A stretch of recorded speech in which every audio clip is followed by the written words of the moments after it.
ते लोक पुन्हा एकदा स्टुडिओमध्ये आले होते। मी हाकलून लावलं त्यांना। स्टुडिओ के सब फोटो जला दिए। अजून 1 हप्ता मग आपण त्या स्टुडिओचा सौदाच करू। दादू तुमच्याच चांगल्यासाठी करतोय मी। पुन्हा तुम्हाला ती दोघं काय कोणीच त्रास द्यायला येणार नाही। रुखसाना शांत बसा रे, शांत बसा।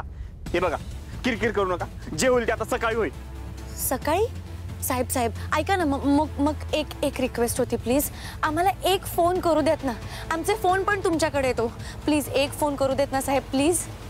कोणाला करणार आहेत? हा, सीएम ला की पीएम ला की कमिशनरला? हा नाही, कोण आहेत कोण तुम्ही दोघं? आमदार खासदाराचे पोर आहेत? हा, याच्या तर बापाचा पत्ता नाही। आणि ते माधव बेलसरे तर मी ऐकलंच नाही। कमिशनर कमिशनर कमिशनर साहेबांना ओळखतो मी। साबळे बघितलं काय, आपल्याकडे कमिशनर साहेबांचे पाहुणे आलेत। कोण लागतात, मामा की काका? हा हा साहेब, म्हणजे हा कमिशनर साहेबांना ओळखतो, पण कमिशनर साहेब याला ओळखतच नाहीत। खोटं बाहेर पडणार म्हटल्यावर हिरोला कसं सावरलं बघितलं? साबळे मॅडम आम्हाला कळतं सर।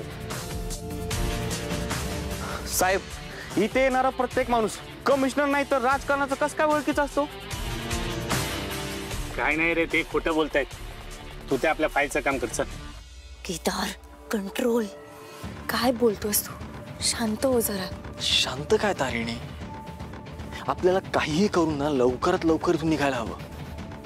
एकतर तुझ्या घरी काय सिच्युएशन आहे याचा अंदाज येत नाहीये। ते तर आहेच ना, मलाही काय करावं काही कळत नाही। बाबा, सुमी, नमा खूप काळजी करत असतील रे ते। तू कशाला उगाच कमिशनरांचं नाव काढलंस? हा, आपण कमिशनरांना ओळखतोय, सांगायची काय गरज आहे? हे बघ केदार, आपल्याला आपली आयडेंटिटी रिव्हील करायची नाहीये। हा,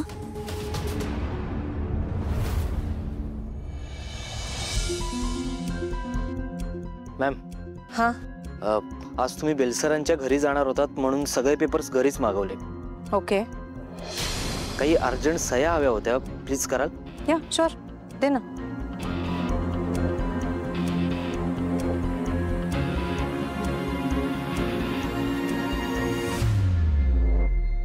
बरं, नवीन इंटर्न्सचे स्टायपेंड्स तुला सँक्शन करायला सांगितले होते, त्याचे पेपर्स? हो, त्याचे पेपर्स त्यातच आहेत, प्लीज। ह्याच्यातच आहेत? कुठे? ओके ओके, दिसली। काहीही करून 50 लाख रुपये हवेच आहेत। खूप महत्त्वाचं काम आहे असं समज। आणि अजून काय सांगितलं होतं तुला? हां, आपली इक्विपमेंट्स मागवायचे होते लेटेस्ट। आहे, ते वेंडरचे कोटेशन्स त्यातच आहेत। नाही, आपल्याला कोटेशनची काहीच गरज नाही। शूटिंगसाठी आपल्याकडे लेटेस्ट इक्विपमेंट्स हवे, पैशाचा विचार करायचा नाही। MNN should have all the latest equipments. Okay? हो मॅम, डोंट वरी। त्याचं पण हेच आहे ना? हां, करेक्ट। ओके मॅम, प्लीज एकदा चेक करून बघता का? या,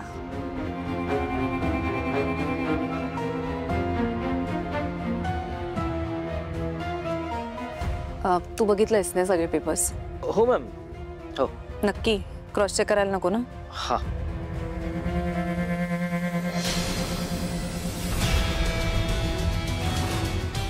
अजून कुठे? इकडे? हां, ओके।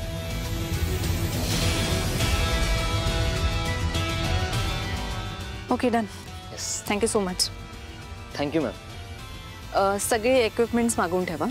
हो मॅम, येस। थँक्यू। साहेब, त्या किडनॅप झालेल्या मुलीला पण ते स्पेशल क्राईम युनिटने शोधलं बरं का? अहो, सगळीकडे त्यांचीच चर्चा, त्यांचंच कौतुक। अरे हुंदरासारखे लपून बसतात ते। पण काय पण म्हणा, वेळेवरती बाहेर पडतात, काम पूर्ण करतात, झटकन गायब होतात। सगळीकडे त्यांचंच कौतुक। साबळे, तुम्हाला खूप कौतुक आहे त्यांचं?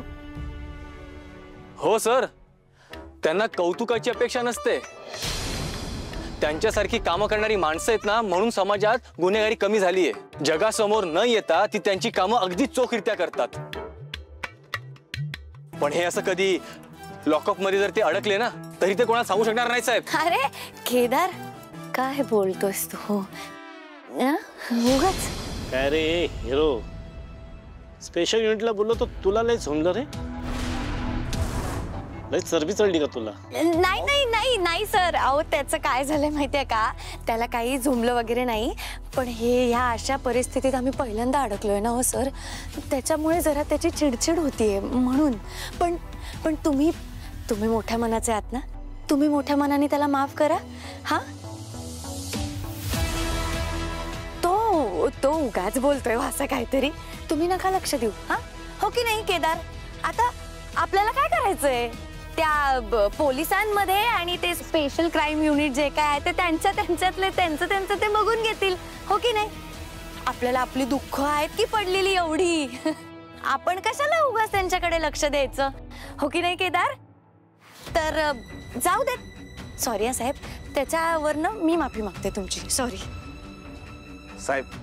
लैला जाम हुशार आहे, पण मजनू जरा गंडलंय. शिक तिच्याकडून जरा शिक. साहेब, एक रिक्वेस्ट करू का? आम्हाला ते तुम्ही लैला मजनू नका ना म्हणू, तसलं काही नाही अहो. साबळे, माझ्या राऊंडची वेळ झाली आहे. ड्रायव्हरला सांगा गाडी काढायला. Sir.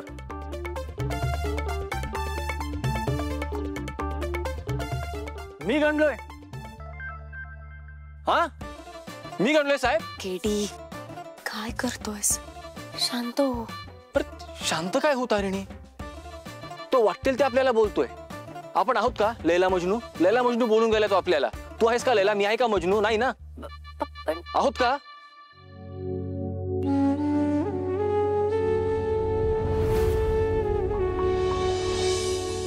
I am really sorry. तुला माझ्यामुळे इतका त्रास सहन करावा लागला. केदार, असं का बोलतोय सारे? उगाच सॉरी वगैरे म्हणून गिल्ट देऊ नकोस. माझ्यामुळेच तर अडकली आहे तू इकडे. आता तुझ्या घरातले काय काय विचार करत असतील तुझ्याबद्दल?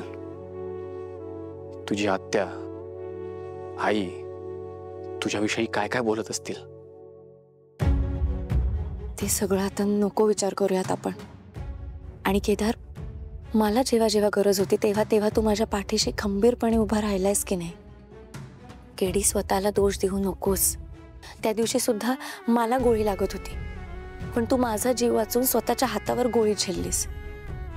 हे बघ, तुला जेव्हा जेव्हा गरज असेल ना, मी तुझ्या सोबत असणार आहे कायम. ओय लैला मजनू, पोलीस स्टेशन मध्ये याचं तरी भान ठेवा. नाही साहेब, तुम्हाला वाटतंय तसं काही नाही आहो. आणि मी तुम्हाला म्हटलं ना, प्लीज आम्हाला लैला मजनू वगैरे असं काही नका हो म्हणू. अहो, इथं आमची बायको एकट्यात हात लागलो की लाजते. ए मजनू, लैला जाम फिदा आहे तुझ्यावर. हा, हो हो साहेब, तुम्हाला एकदा सांगितलेलं कळत नाहीये का? हा, काय सारखं लैला मजनू? तुमची बायको लैला आणि तुम्ही मजनू, आणि ते काय हीर आणि रांझा आणि कोण कोण काय काय असतं ते. हा, हे बघा, आम्हाला आहे त्या नावाने हाक मारा. हे असलं काही नाही ऐकून घेणार मी.